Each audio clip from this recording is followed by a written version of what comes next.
In alignment with the school district Palm Beach County Strategic 5-Year Plan to increase reading on grade level by third grade, here are the FY21 components of the K-5 Reading Intervention Handbook. The FY19 third grade FSA ELA results show us that in 2019, 54% of our third graders scored on grade level. 45% of our students scored below grade level, with 22% of our students scoring a level 1. In FY20, the third grade district diagnostic ELA results showed us that 50% of our third graders scored on grade level, with 43% of our students scoring below grade level and 21% of our students scoring a level 1. By the end of the FY20 school year, our goal was to have at least 61% of our third graders reading at or above grade level. Our district's goal for this year, of the 2020-2021 school year, is to have at least 75% of our third graders reading at or above grade level. One way to reach these goals is to ensure that reading instruction and interventions are meeting the needs of each individual student. Identifying students who are below grade level is the first step of identifying students who are required to receive intervention. Florida State Statute 1008.25 gives information for identifying students for reading intervention. The statute states, "A teacher will provide intervention to any student who exhibits a substantial deficiency in reading based upon screening, diagnostic, progress monitoring, or assessment data, statewide assessments, or teacher observations. It must be provided intensive, explicit, systematic, and multisensory reading interventions immediately following the identification of the reading deficiency." A school may not wait for a student to receive a failing grade at the end of a grading period to identify the student as having a substantial reading deficiency and initiate intensive reading interventions. Starting January 1st, 2021, teachers of intensive intervention must be reading endorsed or have reading certification. Teachers can teach intensive intervention out of field until December 31st, 2020. For more information, please refer to the Intervention Handbook. This slide shows the levels of support provided for students with reading deficiencies. All students will be provided with core instruction. Those students found to have a reading deficiency will be provided core or Tier 1 instruction and supplemental or Tier 2 intervention. Students who exhibit a substantial reading deficiency will be provided with intensive intervention, in addition to and in alignment with the core instruction and supplemental intervention. Please note, minutes provided in distance learning environment may vary and are dependent upon the program or strategy being used. Please note the beginning of the year statement from the grade level decision tree guides. It reads, "Due to the school closures of COVID-19 in the spring, students receiving supplemental Tier 2 and or intensive Tier 3 intervention and or had a PMP or intervention plan prior to March 13, 2020 will continue with their most current intervention plan at the beginning of the FY21 school year.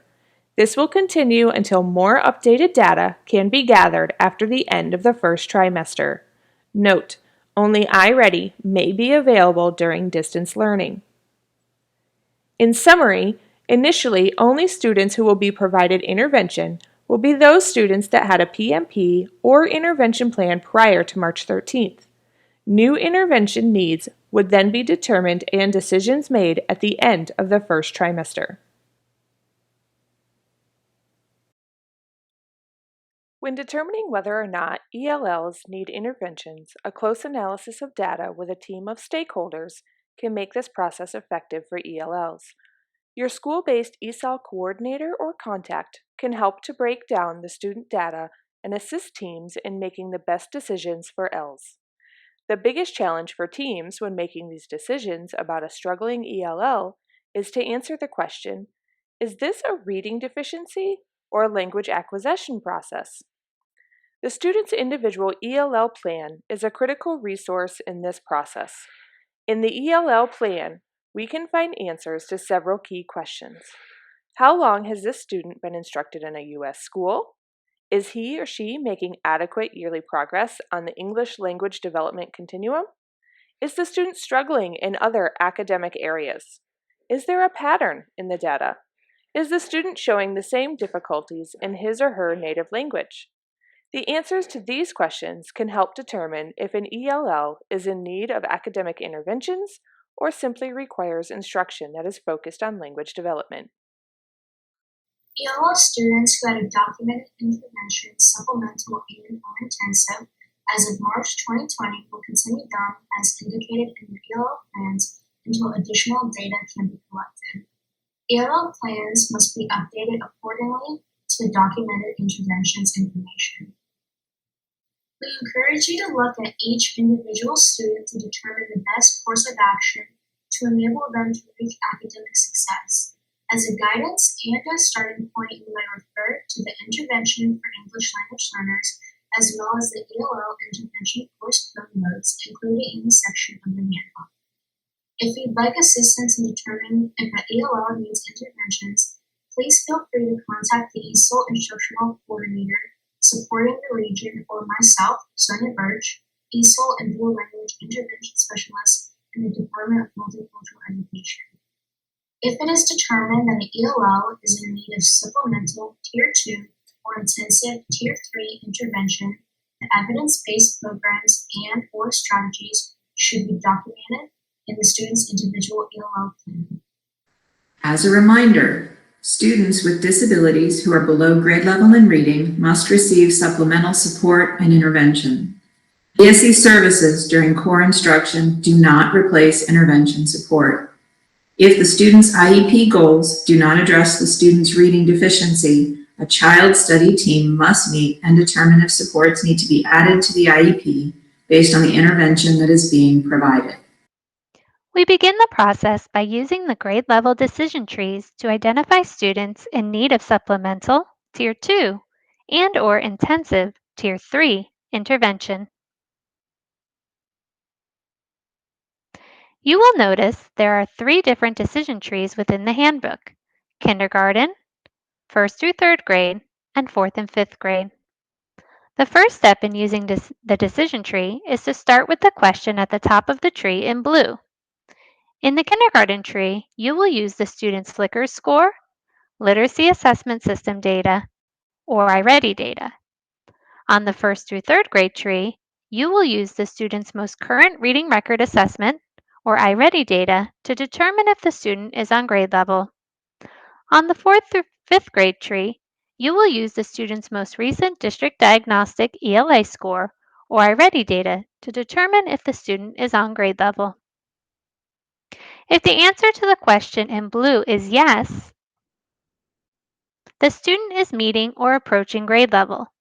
These students will receive core, Tier 1 instruction, and small group differentiated instruction to meet their instructional needs. If the answer to the question in blue is no, the student has a reading deficiency, and you will need to refer to the decision tree guide to determine if the student will receive supplemental Tier 2 or intensive Tier 3 intervention. The decision tree guide will assist you in determining the level of support for students based on their iReady or reading record level. You will see that the iReady and reading record scores are broken down to determine whether the student is meeting grade level, approaching grade level,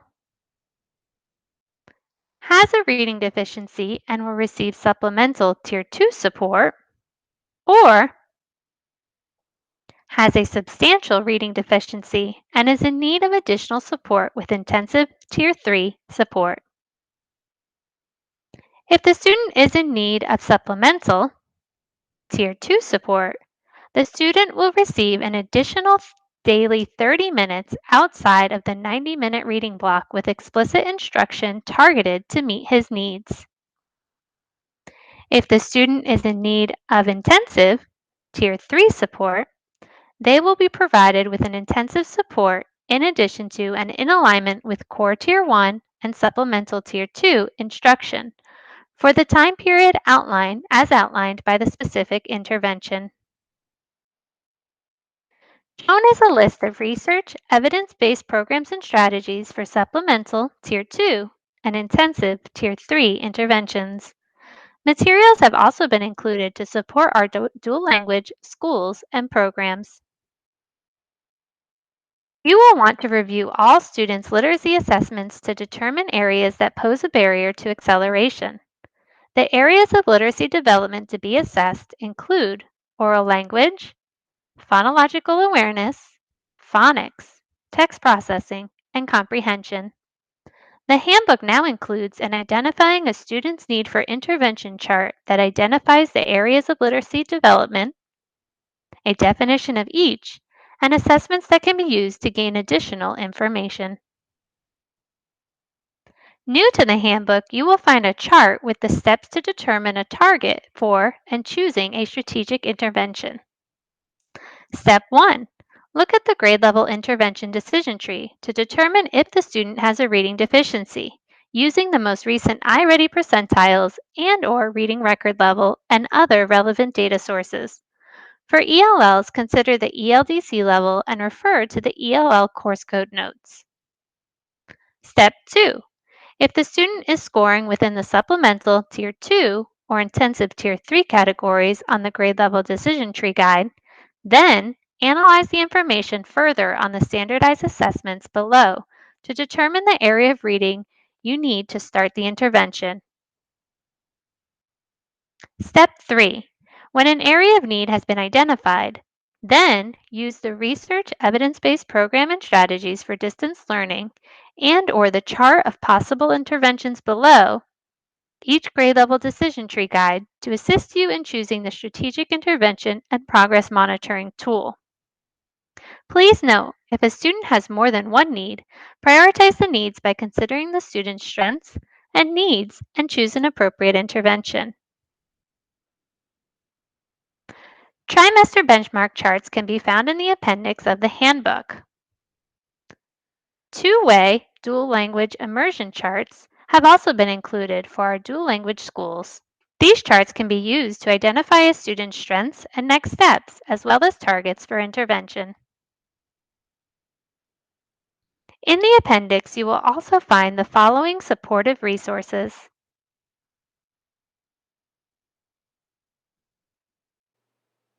Once you have worked through the FY21 intervention decision tree to determine the students who need intervention for supplemental Tier 2 and intensive Tier 3, your data processor needs to be provided a list of students' names, the appropriate level of intervention support and course codes, and the teacher's name providing the support. Directions for your data processor when scheduling for elementary reading intervention courses in SIS is available on the K5 Intervention Blender page under Identify the Student Need section. Once a problem has been identified and analyzed, an intervention plan may be developed upon that analysis. When planning your reading intervention, please remember that interventions are based on individual student need, and that not one intervention, strategy, or program will meet the needs of all of your students. Progress monitoring tools must align with both the intervention and the target area. Also remember that during distance learning, intervention will be more strategy-based. The Research Evidence-Based Systems, Programs, and Strategies for Distance Learning document is a great resource you can use to assist as you identify an intervention that matches the target area, as well as a progress monitoring tool that is aligned to both that target area and the intervention. This resource is located on the MTSS SBT portal page under Resources and Distance Learning Resources, or in Blender. There is a separate document for elementary.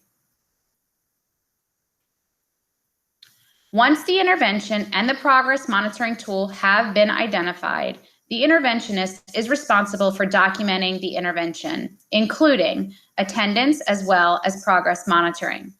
Interventionists can choose to use the response to intervention log Form 2318 to document supplemental or intensive intervention, or the Virtual Alternative Intervention document located in the MTSS SBT portal tile under Resources and Distance Learning Resources. They will first identify the level of support that is being provided to the student, supplemental or intensive. Then they will initial in the boxes on the days that they provided the intervention to the student. It will also need to be documented if the student is absent or for some reason was not provided the intervention that day. The results of weekly or bi-weekly progress monitoring are documented in the far right-hand box on both forms. Students will be assessed when they receive 4 consecutive days of intervention. Not every student will be referred to the problem-solving school-based team. It is crucial that there are systems in place for identifying interventions, monitoring fidelity, and reevaluating data. Teachers are initiating literacy intervention based on the level of support the student was receiving prior to March 13th, and the transition to distance learning via a PMP, an ELL plan, or an intervention plan being monitored by the problem-solving school-based team. Again, the beginning of the year will be used for students to acclimate and teachers to effectively assess the needs. No new referrals to the problem-solving school-based team should be made at this time, and new referrals can be made at the end of the first trimester. Please refer to the SBT guidelines for implementation in a distance learning environment in the MTSS portal page under Resources, then Distance Learning Resources for more information. Exceptions will be made for referrals that had ample data and documentation prior to March 13th.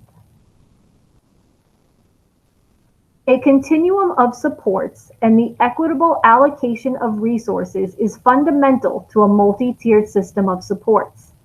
In fact, it's the very reason why we call our system of supports a multi-tiered system of supports.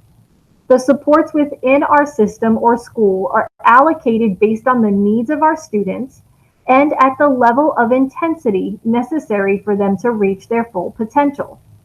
Students are not in a tier, rather they receive the level of support necessary to remove identified barriers. Instead of referring to a student in Tier 2, it is recommended that we change the language to a student receiving supplemental Tier 2 support. By removing the tiered language and proceeding with the support language with the level of support first, it has the ability to shift the mindset from place to purpose. It's important to remember that students can move up and down this continuum based on the level of support that they need. It's critical that we are looking at multiple sources of data, which includes the analysis of small and large group comparisons prior to developing an individual intervention plan. It is important to note that if many students are demonstrating a need for intervention, that additional attention should be made to core instruction rather than intervening on large groups of students. Problem-solving teams follow the 4-step problem-solving process.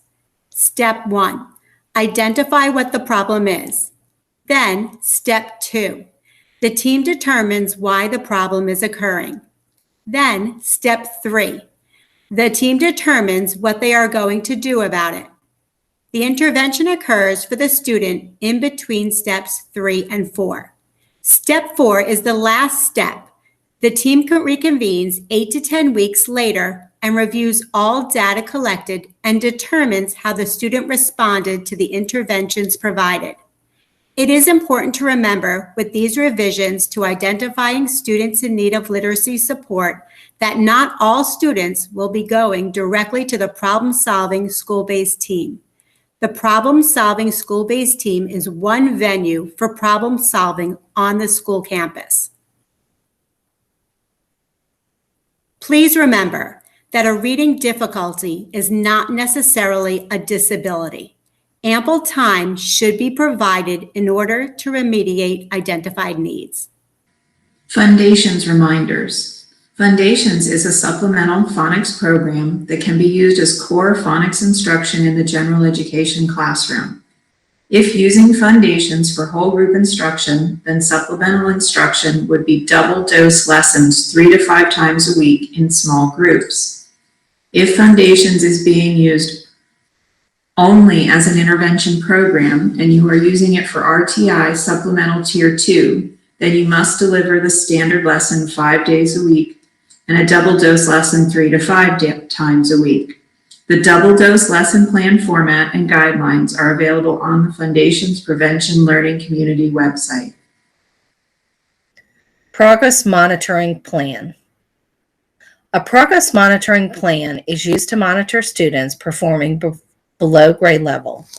Per state statute 1008.25, students not meeting school district or state requirements for satisfactory performance must be covered with a federally required student plan. This plan includes an IEP, ELL plan, or an individual or school-wide plan, which is completed on form number 2415. Students in grades K to 3 identified as having a substantial reading deficiency must have an individual PMP. In the PMP section of the K-5 Reading Intervention Handbook, you will find detailed information about completing PMPs, a time task calendar with important dates, and the roles of school leaders, data processors, teachers, and parents in the PMP process. Due to COVID-19, students who had an individual or school-wide PMP as of March 13, 2020, will continue interventions as indicated in their FY20 plan until additional data can be collected. PMPs should be entered into SIS and revised as needed as additional data is collected throughout the year. Copies of the FY20 PMPs will need to be transferred to the FY21 teachers. If data collected after March 13th, 2020 is not consistent with prior student performance, then you may utilize FY21 fall data, such as the iReady diagnostic, to determine PMP needs. Parent communication. The parent of any student who has been identified with a substantial reading deficiency must be notified in writing. A reading deficiency letter and a parent brochure must be sent home with students in grades K to 3. This letter includes a description and explanation in terms understandable to the parent of the exact nature of the student's difficulty in learning and lack of achievement in reading. Links to these documents can be found in the FY21 K-5 Reading Intervention Handbook. It is important that we continue to communicate with parents across the year. Members of the K-5 Reading Intervention Handbook Committee are here to support you in any way possible. Please feel free to reach out to us for support. Thank you. Thank you for attending today's presentation. Please feel free to type your question in the chat box. If there is time, we will answer some questions now. If we do not answer your question now, we will provide the answer in our frequently asked questions document, which will also be posted on our elementary reading intervention blender course.